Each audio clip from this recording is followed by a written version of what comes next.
E aí, geralmente, o indivíduo, quando cai nesse laço, ele escolhe para ser da carne tudo quanto não é. Tudo quanto não é. E ele deixa para não ser da carne tudo quanto é. Porque quando o indivíduo tem essa mentalidade, tudo é da carne, essa é que é a verdade. Tudo. Então Paulo prossegue e diz: andem no Espírito, para que vocês não façam o que porventura seja do querer de vocês, desse querer da carne, desse querer caprichoso, desse querer animal, que não é animal no sentido dos animais, é animal no sentido da perversão da consciência humana, que vai se tornando predadora, predatória, muito mais predadora e predatória do que qualquer animal consegue ser, porque a predatoriedade animal tem limites e tem educação. A do homem está comendo a terra, para que porventura não façais o que seja do vosso querer. Mas, se sois guiados pelo Espírito Santo, se vocês estão andando conforme o amor, o que agrada a Deus é a fé que atua pelo amor. O cumprimento da lei é: ama o teu próximo como a ti mesmo. Andar no Espírito é andar no único mandamento que nós temos e recebemos, que é andar em amor, amando o próximo como a nós mesmos, e amando no amor de Deus, e fazendo isso com fé. Porque o que agrada a Deus é a fé que atua, que se manifesta, que se projeta, que se concretiza, que se materializa, que se realiza, que se torna palpável pelo amor, pela demonstração do amor. Ele então vem, prossegue e conclui dessa maneira: se sois guiados pelo Espírito, levados pela influência da mente de Cristo, pela palavra, pelo Evangelho, dando razão e dizendo amém à verdade de Deus, e submetendo as manifestações que brotam do interior com essa força da lei dos caprichos, seja a lei da justiça própria que se jacta, ou seja a lei da autoindulgência que se entrega a tudo, qualquer das duas mata. Mas se sois guiados pelo Espírito, pela palavra, pelo Evangelho, pelo amém de Deus, dando razão a Deus, disciplinando a mente para que ela se torne educada na justiça, para que o pensar seja um pensar conforme o Evangelho e o coração seja movido exclusivamente pela resposta grata ao fato de que em Jesus está tudo feito e consumado em meu favor, e eu o amo, e o amor dele me constrange. Se isso está estabelecido em mim, eu não estou mais sob a lei.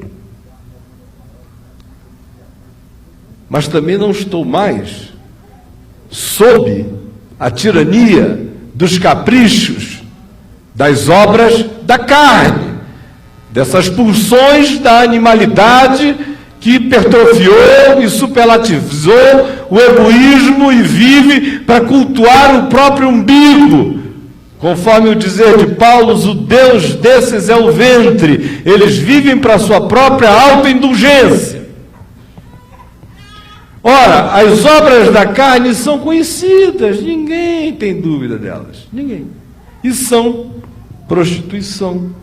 Aí o sujeito que está sentado aqui, ou está ouvindo no rádio, fica pensando naquelas meninas que estão ali na cidade, com uma bolsinha, vendendo corpo, R$1, R$5, R$10, R$15, até a moçada que cobra muito mais. Até aquelas que cobram e ninguém sabe. Até aquelas que não cobram assim, elas cobram a vida do indivíduo. Elas casam com ele e arrancam tudo até o fim.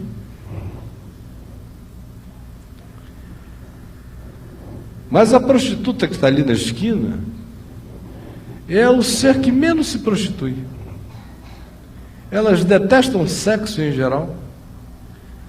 Elas fazem um esforço desgraçado para fazer aquilo ali. elas só têm dois prazeres, quando o cara acaba e o segundo quando paga. Em geral, elas têm que fazer aquilo tão obrigadas por tanto tempo que algumas se dessensibilizam sexualmente. Então, em geral, tudo que você não encontra numa prostituta é avidez sexual. Você encontra avidez sexual no adúltero, na adúltera. Como diz Oséias, Jeremias e Ezequiel.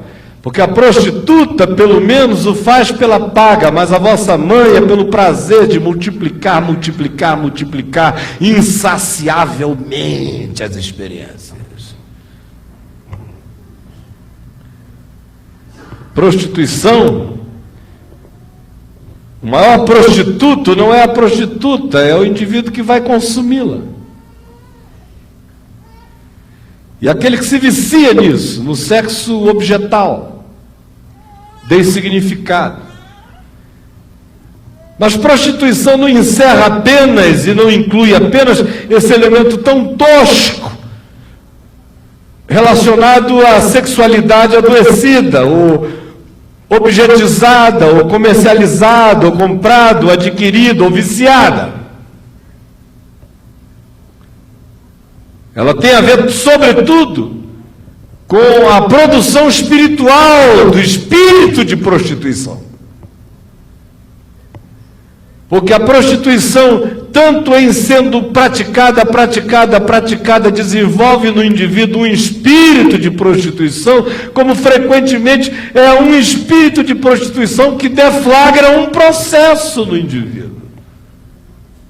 Agora, esse espírito de prostituição, seja ele aquele que deflagra, ou seja ele deflagrado pela experiência psicológica viciosa, ou fruto da insegurança, ou que tenha sido gestada por algum trauma que acabou se transformando numa lei pessoal para o indivíduo e numa necessidade adulada e muito bem acarinhada por ele, como se fosse o Deus existencial de sua vida.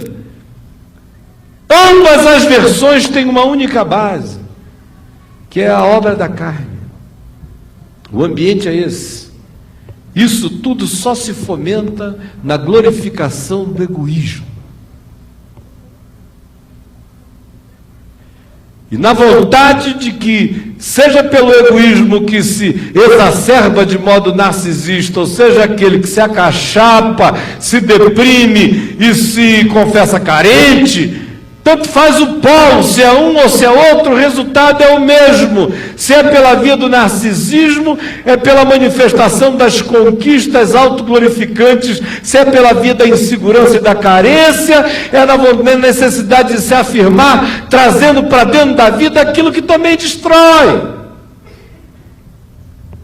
mas que acaba criando um espírito, que é um espírito de prostituição que vai se manifestar de modo afetivo, na incapacidade de focar o amor, na incapacidade de ser fiel, na incapacidade da lealdade, na incapacidade da satisfação com o prazer simples. Vai gerando desdobramentos e desdobramentos. As obras da carne não são apenas prostituição, mas Paulo diz que são impureza.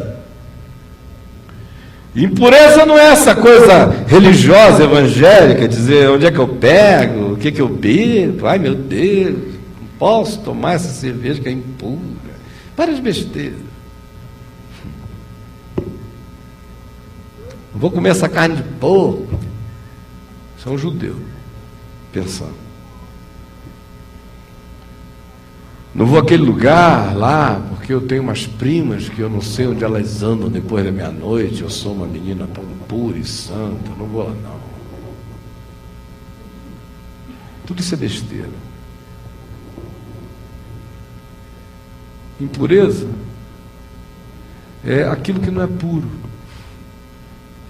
A gente não precisa ficar procurando o grego em qualquer outro lugar. Impureza é o que não é puro.